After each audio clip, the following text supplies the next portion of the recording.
আজ আমরা আলোচনা করব rail, SSC, PSC, WP, SSC জিডিতে যে ধরনের জিকে প্রশ্ন বা জেনারেল স্টাডিজের কোশ্চেন আসে সেগুলো আমরা আলোচনা করব এই ভিডিওতে।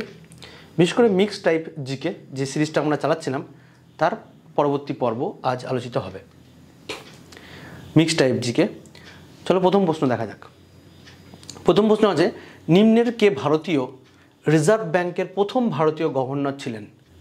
অপশান এতে আছে সিরি Deshmukh, B H V R. Iyengar, C P C. Bhattacharya, D L K. Jha. তাহলে প্রথম ভারতীয় গভর্নর, রিজার্ভ ব্যাংকের প্রথম ভারতীয় গভর্নর, এর সঠিক উত্তর কী হয়ে যাবে?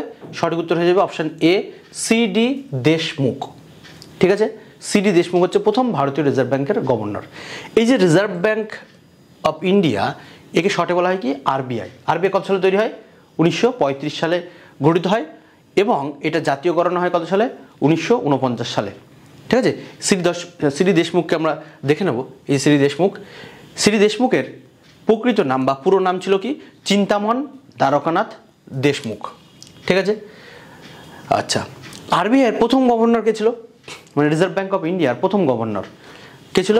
Osborne Smith. ইনি কিন্তু ভারতীয় না, প্রথম ভারতীয় হিসেবে হচ্ছে চিন্তামন দ্বারকানাথ দেশমুখ, কিন্তু আরবিআইয়ের প্রথম গভর্নর ছিলেন অসবর্ন স্মিথ। তাহলে আমরা এর সঙ্গে পড়ে নিই একটা কারেন্ট অ্যাফেয়ার্সের প্রশ্ন, যে বর্তমানে আরবিআইয়ের গভর্নর কে আছে? কে বর্তমানে আছে? শক্তিকান্ত দাস, যিনি 25তম গভর্নর বর্তমানে। ঠিক আছে, শক্তিকান্ত দাস হচ্ছে 25তম রিজার্ভ ব্যাংকের গভর্নর। যে টাকাগুলো 1 টাকা বাদ দিয়ে সব টাকাতেই কিন্তু এই রিজার্ভ ব্যাংকের গভর্নরের সিগনেচার থাকে। ঠিক আছে, ইনি বর্তমানে আছেন রিজার্ভ ব্যাংকের গভর্নর শক্তিকান্ত দাস। ঠিক আছে, এই যে রিজার্ভ ব্যাংক অফ ইন্ডিয়া, এর প্রতীক কীরকম? এর প্রতীক কিন্তু সিংহ এবং পাম গাছ। সিংহ থাকে একটা এবং পাম গাছ, খেয়াল রাখবে সিংহ থাকে। ঠিক আছে, আর পাম লিভস সাথে একটা সিংহ সামনে দাঁড়িয়ে আছে। তাহলে কি কি শিখলাম এখান থেকে? যে প্রথম ভারতীয় গভর্নর রিজার্ভ ব্যাংকের সিরি দেশমুখ, যার পুরো নাম চিন্তামন দ্বারকানাথ দেশমুখ। আরবিআইয়ের প্রথম গভর্নর অসবর্ন স্মিথ। আরবিআইয়ের বর্তমান গভর্নর শক্তিকান্ত দাস, 25তম গভর্নর, খেয়াল রাখতে হবে। আর এর প্রতীক কি রিজার্ভ ব্যাংকের? সিংহ এবং পাম গাছ। আর একটা জিনিস বললাম যে রিজার্ভ ব্যাংক অফ ইন্ডিয়া কত সালে তৈরি হয়? 1935 সালে এবং জাতীয়করণ হয় 1949 সালে। নেক্সট চলো পরবর্তী প্রশ্ন আমরা দেখে নেব। 2 নম্বর প্রশ্ন, ক্ষুদিরাম বসুকে নিচের কোন কারাগারে ফাঁসির মঞ্চে পাঠানো হয়েছিল? অপশান এ আছে Chittagong, B Barisal, C Muzaffarpur, D Alipur. দেখো প্রথম যে দুটো অপশান আছে চট্টগ্রাম এবং বরিশাল, এই দুটো কিন্তু দুটোই বাংলাদেশে আছে। তাহলে এই যে ঘটনাটা ঘটেছিল যে ক্ষুদিরামের ফাঁসি, সেটা কিন্তু অবশ্যই ভারতবর্ষের ঘটনা হয়েছিল। তো মুজফ্ফরপুর এবং আলিপুর এই দুটোই কিন্তু ভারতে। আলিপুর আছে কলকাতাতে তো হয়নি ঘটনা, হয়েছে কোথায়? অপশান সি হবে সঠিক উত্তর, মুজফ্ফরপুর। ঠিক আছে, মুজফ্ফরপুর কোথায় আছে? বর্তমানে আছে বিহার। খেয়াল রাখবে এই মুজফ্ফরপুর কিন্তু বিহারে আছে। আমরা ভূগোলের একটা টার্ম পড়বো মুজফ্ফরাবাদ, যেটা কোথায় আছে? যেটা আছে জম্মু কাশ্মীর, পাক অকুপাইড কাশ্মীর বা পিওকেতে। পাক অকুপাইড কাশ্মীরের রাজধানী কিন্তু মুজফ্ফরাবাদ, আর এটা কি? মুজফ্ফরপুর, যেটা বিহারে আছে। খেয়াল রাখবে এই দুটো কিন্তু এক জায়গা না। শহীদ ক্ষুদিরাম বসু, ঠিক আছে, যাকে ফাঁসি দেওয়া হয়েছিল কত সালে? 1908 সালে। তারিখটা কত সাল সেটা আমরা দেখে নেব। 11ই আগস্ট 1908 সালে বিহারের মুজফ্ফরপুর কারাগারে তাকে ফাঁসি দেওয়া হয়েছিল। কেন ফাঁসি দেওয়া হয়েছিল? কারণ ক্ষুদিরাম বসু ব্রিটিশ বিচারক ডগলাস কিংসফোর্ডকে অত্যাচারী এনেছিলেন, এনাকে হত্যা করার চেষ্টা করেছিল। হত্যা করার চেষ্টা করতে গিয়ে ওনাকে মারতে গিয়ে ভুলবশত উনি কেনেডি সাহেব এবং তার স্ত্রী সন্তানদেরকে হত্যা করে ফেলেন। তার জন্য শাস্তিস্বরূপ তাকে কী করা হয়? ফাঁসি দেওয়া হয় 1908 সালের 11ই আগস্ট। এনাকে কিন্তু ধরতে পারতো না, ওনাকে বেশ করে উস্কো চুল, ঠিক আছে, এবং খালি পা দেখে একজন ভারতীয় কিন্তু নরেন গোসাই ওনাকে ধরিয়ে দিয়েছিল, একজন ভারতীয় ওনাকে ধরিয়ে দিয়েছিল কিন্তু। ঠিক আছে, যাই হোক পরবর্তী প্রশ্ন আমরা দেখব।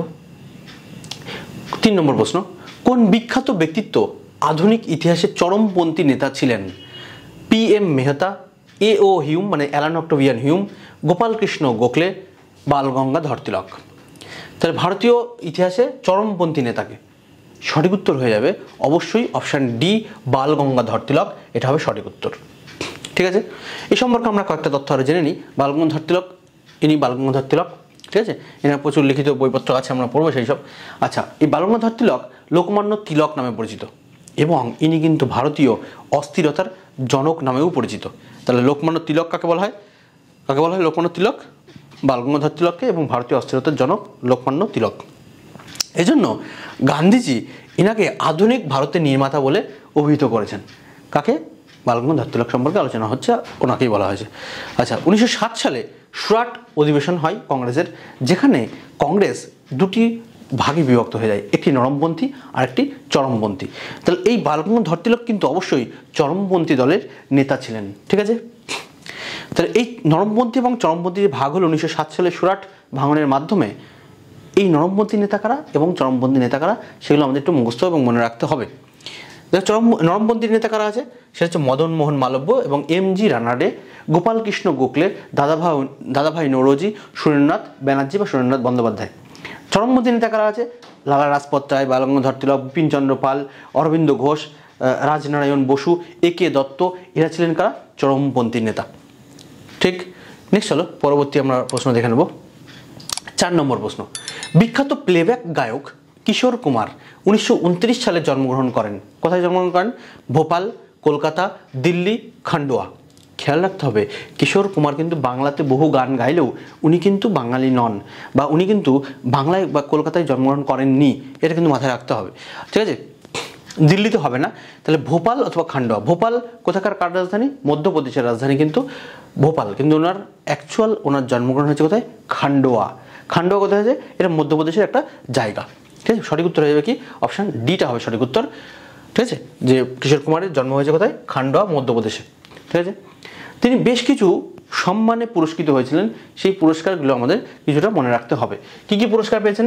সেরা পুরস্কার প্লেব্যাক গায়কের জন্য তিনি ফিল্মফেয়ার অ্যাওয়ার্ড পেয়েছিলেন, টোটাল 8 বার উনি মনোনীত হয়েছিলেন এবং পেয়েছিলেন তিনি। ঠিক আছে, বেঙ্গল ফিল্ম জার্নালিস্ট অ্যাসোসিয়েশন থেকে তিনি সেরা পুরুষ প্লেব্যাক পুরস্কার 4 বার পেয়েছেন, এবং লতা মঙ্গেশকর পুরস্কারও তিনি ভূষিত হয়েছেন। ঠিক, নেক্সট চলো, 1997 সালে এজন্য ওনাকে মধ্যপ্রদেশ সরকার সসম্মানে ভূষিত করার জন্য ওনার নামে একটা অ্যাওয়ার্ড ঘোষণা করলেন, যে অ্যাওয়ার্ডের নাম কি? কিশোর কুমার পুরস্কার নামে একটা নতুন অ্যাওয়ার্ড চালু করা হলো। ঠিক, নেক্সট হলো পরবর্তী প্রশ্ন, ভারতের প্রথম পাটকল কোথায় স্থাপিত হয়? অপশান এ আছে মুম্বাই, বি রিষ্টা, সি চেন্নাই, ডি হচ্ছে হরিয়ানা। সঠিক উত্তর হয়ে যাবে কি? ভারতের প্রথম পাটকল কোথায় তৈরি হয়? সেটা হচ্ছে রিষ্টা হয়ে যাবে সঠিক উত্তর, অপশান বি। এটা মেনলি রিষ্টাটা হচ্ছে কলকাতার খুব কাছেই রিষ্টা। ঠিক আছে, মেনলি হুগলির ওদিকটা আছে। এটা 1855 সালে মেনলি তৈরি হয় এই রিষ্টা প্রথম পাটকল। তখন কিন্তু প্রথম পাটকলের বা জুট মিলটার নাম ছিল কি? অকল্যান্ড মিল। 1855 সালে প্রথম পাটকল তৈরি হলো, তখন নাম ছিল কি? অকল্যান্ড মিল। এটা খেয়াল রাখতে হবে, এই ব্রিটিশ একজন, ঠিক আছে, ব্রিটিশ ব্যবসায়ী বলতে পারো, যার নাম ছিল অকল্যান্ড, সাথে শুধু কিন্তু ব্রিটিশ সঙ্গে যুক্ত ছিল না, সাথে একজন ভারতীয়ও ছিলেন, যিনি টাকা দিয়ে ইনিশিয়ালি কিন্তু হেল্প করেছিল এই সংস্থা গঠন করার জন্য। তার নাম কি? তাহলে প্রথম জুট মিল অকল্যান্ড মিল কত সালে তৈরি হয়েছিল? 1855। বেঙ্গল প্রেসিডেন্সিতে, মানে আমাদের কলকাতা চত্বরের দিকটা, বেঙ্গল প্রেসিডেন্সিতে ব্রিটিশ উদ্যোক্তা জর্জ অকল্যান্ড এবং বাঙালি অর্থদাতা বাবু বাইসুম্বার সেন, ইনি কিন্তু বাইসুম্বার সেন বাঙালি প্লাসকে জর্জ অকল্যান্ড, এই দুইজন যৌথভাবে কিন্তু এটা তৈরি করলেন ভারতের প্রথম জুট মিল অকল্যান্ড মিল 1855 সালে। কোথায়? রিষ্টা। ঠিক আছে, নেক্সট হলো পরবর্তী পয়েন্ট আমরা দেখে নেব, central research institute for jute and allied fibres পশ্চিমবঙ্গে কিন্তু অবস্থিত, মানে জুট রিসার্চ ইনস্টিটিউটটাই কিন্তু পশ্চিমবঙ্গে আছে। ঠিক, নেক্সট হলো 1854 সালে প্রথম আধুনিক তুলাকল, যেটা কোথায় তৈরি হয়? সেটা মুম্বাইতে। ঠিক আছে, প্রথম আধুনিক প্রযুক্তির যে তুলাকল সেটা মুম্বাইতে কাওয়াসি নানাভাই দাভার, ঠিক আছে, ইনি প্রতিষ্ঠা করেন হচ্ছে এই আধুনিক তুলাকলটি। নেক্সট হলো পরবর্তী প্রশ্নে 6 নম্বর প্রশ্ন, সার্ভেন্ট অফ ইন্ডিয়া সোসাইটি নিম্নলিখিত কোন নেতার মস্তিষ্ক পোষিত? এটা হচ্ছে সংস্থা সার্ভেন্ট অফ ইন্ডিয়া সোসাইটি। কী কী অপশান আছে দেখে নিই। গোপাল কৃষ্ণ গোখলে, বি.আর. আম্বেদকর, লালা রাজপত রায়, চিত্তরঞ্জন দাস। এই সঠিক উত্তর হয়ে যাবে সার্ভেন্ট অফ ইন্ডিয়া সোসাইটি প্রতিষ্ঠা করেন অপশান এ গোপাল কৃষ্ণ গোখলে হয়ে যাবে সঠিক উত্তর। ঠিক, নেক্সট চলে আসো গোপাল কৃষ্ণ গোখলে। ঠিক আছে, এই ছবিটা কিন্তু অনেকটাই ওই বালগঙ্গাধর তিলকের মতো দেখতে হলেও ইনি কিন্তু জি.কে. গোখলে, খেয়াল রাখতে হবে। সার্ভেন্ট অফ ইন্ডিয়া সোসাইটি কত সালে প্রতিষ্ঠা হয়? 1905 সালে প্রতিষ্ঠা হয়, এবং এই গোপাল কৃষ্ণ গোখলে ঠিক সেম মানে উনি আর একটা সংস্থা প্রতিষ্ঠা করে, সেটা কি রানাডে ইনস্টিটিউট অফ ইকোনমিক্স, 1908 সালে তৈরি করেন। আচ্ছা, ইংরেজি সাপ্তাহিক পত্রিকা দ্য হিতবাদী, এটা ওনার একটা পাবলিশার ছিল, সাপ্তাহিক একটা ম্যাগাজিন। আচ্ছা, চিত্তরঞ্জন দাস, এই যে অপশান ডিতে যে চিত্তরঞ্জন দাস আছে, চিত্তরঞ্জন দাস কী নামে পরিচিত?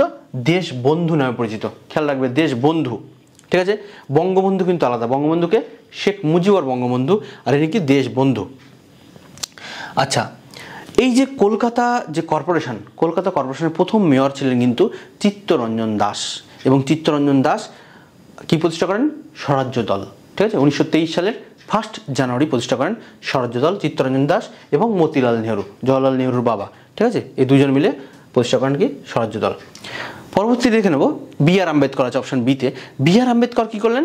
All India scheduled caste federation এবং স্বাধীন লেবার পার্টি, শিডিউল কাস্ট মানে এসসি সংগঠন একটা প্রতিষ্ঠা করলেন, যার নাম কি? All India scheduled caste federation এবং স্বাধীন লেবার পার্টি, এবং অল ইন্ডিয়া ডিপ্রেসড অ্যাসোসিয়েশন, ঠিক আছে, হিতকারিণী সভা নামে একটা সংস্থাও প্রতিষ্ঠা করেছিলেন কে? বি.আর. আম্বেদকর, ঠিক আছে। আচ্ছা, লালা লাজপত রায় বর্তমানে যেটা এখনও চলছে যে ব্যাংকটা, bank of India, Punjab national bank বা পিএনবি, তারও কিন্তু প্রতিষ্ঠাতা ছিলেন কে? লালা লাজপত রায়, ঠিক। নেক্সট চলো, কাকে ভারতীয় বিপ্লবের জননী বলা হয়? 7 নম্বর প্রশ্ন হচ্ছে কাকে ভারতীয় বিপ্লবের জননী বলা হয়? অ্যানি বেসান্ত, উষা মেহতা, মাদাম কামা, কস্তুরবা গান্ধী। ভারতীয় বিপ্লববাদের জননী কাকে বলা হয়? অপশান সি হয়ে যাবে সঠিক উত্তর, মাদাম কামা, ঠিক আছে। তিনি কী করেছিলেন? বিদেশের মাটিতে, বিশেষ করে জার্মানি স্টুটগার্ট, এই জায়গাতে উনি ভারতের যে জাতীয় পতাকা সেটা প্রথম উত্তোলন করেছিলেন। ইনি কে? সেটা হচ্ছে মাদাম কামা, ঠিক আছে, ইনি। নেক্সট হলো পরবর্তী প্রশ্ন, সোহন সিং ভাকনা এবং লালা হরদয়াল নিম্নলিখিত কোন সংস্থার সাথে যুক্ত ছিলেন? দুজন ব্যক্তির নাম বলা হলো, সোহন সিং ভাকনা এবং লালা হরদয়াল। এরা কোন সংস্থার সাথে যুক্ত? কী কী সংস্থার নাম আছে? গদর পার্টি, কিষাণ সভা, অনুশীলন সমিতি, যুগান্তর। সঠিক উত্তর হয়ে যাবে কি?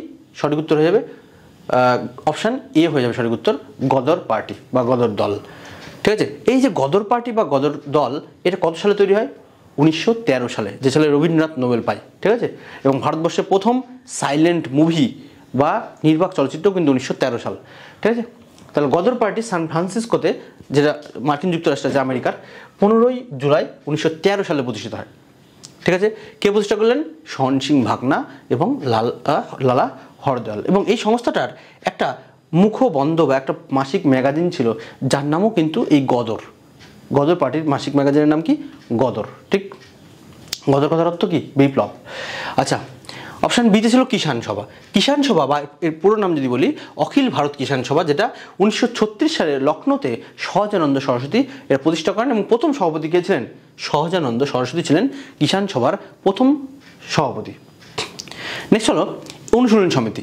মেনলি অনুশীলন সমিতি মানে তৈরির পিছনে একজনের লেখনী কাজ করেছিল, তার সেই ব্যক্তিকে, সে হচ্ছে বঙ্কিমচন্দ্র চ্যাটার্জি, যার বইটা আনন্দমঠ যে উপন্যাস, সেই উপন্যাসটা পড়ে সতীশচন্দ্র সামন্ত 1902 সালে যথেষ্ট অনুপ্রাণিত হয়েছিলেন, এবং 1902 সালে তিনি কি একটা প্রতিষ্ঠা করলেন? অনুশীলন সমিতি, ঠিক আছে। তাহলে মেন ইনি যে উৎসাহ পেলেন, তার উৎস কিন্তু ছিল কোথায়? বঙ্কিমচন্দ্র চ্যাটার্জির আনন্দমঠ, ঠিক। নেক্সট হলো অপশান ডিতে কি আছে? যুগান্তর দল, ঠিক আছে, বা যুগান্তর গোষ্ঠী, এর প্রতিষ্ঠাতা ছিলেন বিখ্যাত দুজন মনীষী, তাদের ভাই। খেয়াল রাখবে কে? সে হচ্ছে একটা স্বামী বিবেকানন্দ এবং একজন অরবিন্দ, দুজনেই মনীষী। স্বামী বিবেকানন্দের ভাই মানে স্বামী বিবেকানন্দের প্রকৃত নাম কি? নরেন্দ্রনাথ দত্ত, তার ভাই ভূপেন্দ্রনাথ দত্ত, এবং অরবিন্দ ঘোষের ভাইকে বারীন্দ্র কুমার ঘোষ। তাহলে ওইদিকে ভূপেন্দ্রনাথ দত্ত এবং এদিকে বারীন্দ্র কুমার ঘোষ, এই দুজনে মিলে কি তৈরি করলেন কলকাতায়? যুগান্তর দল, ঠিক আছে। নেক্সট চলো 9 নম্বর প্রশ্ন, ভারতের বৃহত্তম উইন্ড ফার্ম ক্লাস্টার কোথায় অবস্থিত? মানে ভারতের বৃহত্তম বায়ুকল, ঠিক আছে, বায়ুকল কোথায় আছে এটা জানতে চাইছে। গুজরাট, তামিলনাড়ু, মহারাষ্ট্র, কর্ণাটক। এর সঠিক উত্তর হয়ে যাবে কি? সঠিক উত্তর হয়ে যাবে অপশান বি হবে সঠিক উত্তর, তামিলনাড়ু, ঠিক। এইখানে এইটা হচ্ছে তোমার গুজরাট বলছি, তামিলনাড়ু। এই তামিলনাড়ুর এরকম বায়ুকল বা উইন্ড ফার্ম ক্লাস্টার রয়েছে, মানে অনেক উইন্ড ফার্মগুলো রয়েছে। এগুলো কি হয়? এগুলো ঘুরতে থাকে, হাওয়া পেলে এগুলো ঘুরতে থাকে বা অটোমেটিক এগুলো ঘুরতে থাকে, এবং এতে হাওয়া বাধা পায় দিয়ে ঘুরতে থাকে, এবং এতে যে এনার্জি জেনারেট হয় সেখান থেকে কী হয়? ইলেকট্রিসিটি তৈরি হয়, ঠিক। যে এনার্জি যে ক্রাইসিস এতে যতটা মানে এগুলো মুভ করার মাধ্যমে এনার্জি ক্রাইসিসটার যতটা সম্ভব নিরাময় করার চেষ্টা চলছে, ঠিক আছে। আচ্ছা, ভারতের বৃহত্তম উইন্ড ফার্ম যেটাকে মুপ্পান্ডাল বলা হয়, মুপ্পান্ডাল উইন্ড ফার্ম, যেটা কোথায় রয়েছে? তামিলনাড়ুর নাগারকোয়েল থেকে একদম মাদুরাই পর্যন্ত এতটা অঞ্চল জুড়ে কিন্তু আছে কি ভারতের বৃহত্তম যে উইন্ড ফার্ম ক্লাস্টার এখানেই বসেছে, ঠিক আছে। এটি হচ্ছে বিশ্বের তৃতীয় বৃহত্তম কার্যকরী উইন্ড ফার্ম, যেটা 1500 মেগাওয়াট এনার্জি কিন্তু এরা জেনারেট করে, ঠিক আছে, পাওয়ার জেনারেট করে এরা। আচ্ছা, বিশ্বের মধ্যে সবথেকে বড় উইন্ড ফার্ম কোথায়? সেটা চীনে আছে, যার নাম হচ্ছে গানসু উইন্ড ফার্ম, ঠিক আছে। চীনে কত?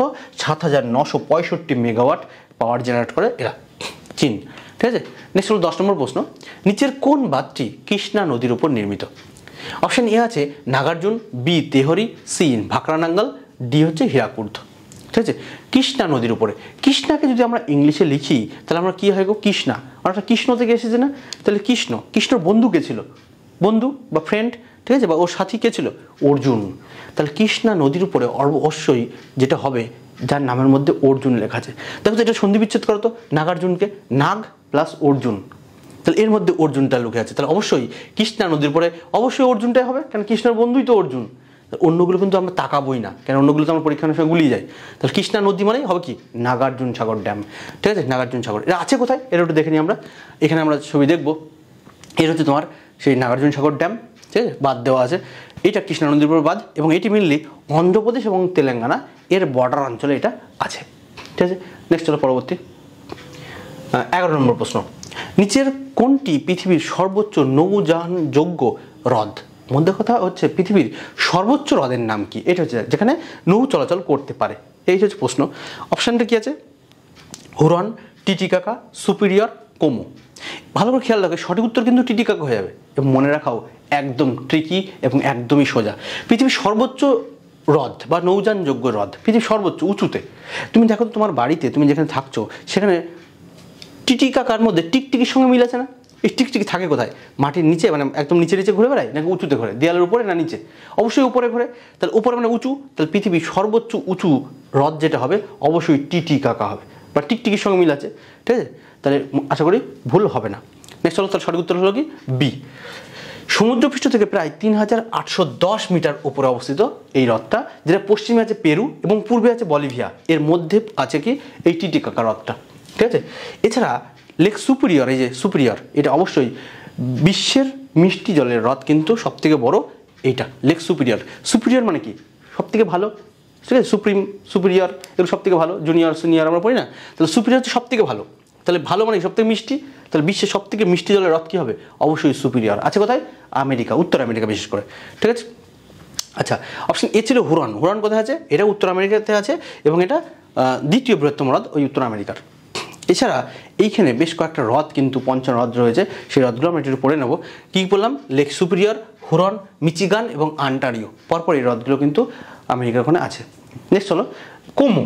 এই কোমো হ্রদটা অবশ্যই আছে তোমার হচ্ছে ইতালিতে, ঠিক আছে। কোমো হ্রদটা আছে কোথায়? ইতালি, যেটা তৃতীয় বৃহত্তম হ্রদ হচ্ছে ইতালির, ঠিক আছে। তাহলে কোমো আছে কোথায়? ইতালিতে। তাহলে সঠিক উত্তর হলো কি টিটিকাকা, বিশ্বের সর্বোচ্চ নৌযানযোগ্য হ্রদ বা পৃথিবীর সর্বোচ্চ হ্রদের নাম কি? টিটিকাকা, এটা হবে সঠিক উত্তর। নেক্সট হলো 12 নম্বর প্রশ্ন, a brief history of time বইটি কে লিখেছেন? বহু পরীক্ষার সাক্ষী প্রশ্নটা। স্টিফেন হকিং, অ্যালবার্ট আইনস্টাইন, জন ওয়াটসন, আইজ্যাক নিউটন। সঠিক উত্তর কী হবে? অপশান এ হবে সঠিক উত্তর, স্টিফেন হকিং, ঠিক আছে। স্টিফেন হকিং শেষের দিকে উনি একটা রোগগ্রস্ত হয়েছিল, ঠিক আছে। এই জন্য পরবর্তীকালে উনি রিসার্চে যে দেখবো, রিসার্চে ওনার প্রচুর সমস্যা হয়েছিল, ওনাকে হুইল চেয়ারে সবসময় বসে থাকতো। এছাড়া উনি বেশ কিছু বইপত্র লিখেছে, সেগুলো আমরা দেখবো। 1988 সালে এই যে বইটা কি, a brief history of time, এটা পাবলিশ হয়, ঠিক আছে। এই একই টাইমের মানে এই টাইমে উনি যথেষ্ট খ্যাতি অর্জন করে। পরবর্তীকালে আরও কিছু বই লেখে, সেটা খুব মানে একটা ইম্পর্টেন্ট বই, আর একটা ইম্পর্টেন্ট বই, যে a brief answer to the big question, এটাও কিন্তু কার লেখা? স্টিফেন হকিংসেরই লেখা, ঠিক আছে। নেক্সট হলো দ্য থিওরি অফ এভরিথিং, এটা লাস্ট একটা দেখবো যে ব্ল্যাক হোলস, দ্য রেইথ লেকচার, বিশেষ করে ব্ল্যাক হোলস, ঠিক আছে। কিছু অনেক সময় পুরোটা না দিয়ে এইটুকু দিয়ে দেয়। আজ আমাদের এই 12টা প্রশ্ন আলোচিত হলো, 1 ডজন প্রশ্ন নিয়ে আমরা আজকে হাজির হয়েছিলাম তোমাদের সামনে। পরবর্তী ভিডিও তোমরা কোন টপিকের উপরে চাও সেটা অবশ্যই তোমরা কমেন্ট করবে। পরবর্তী জিকে কোন টপিকগুলো হবে সেটা তোমরা আমাদের অবশ্যই জানাবে। Thank you, by.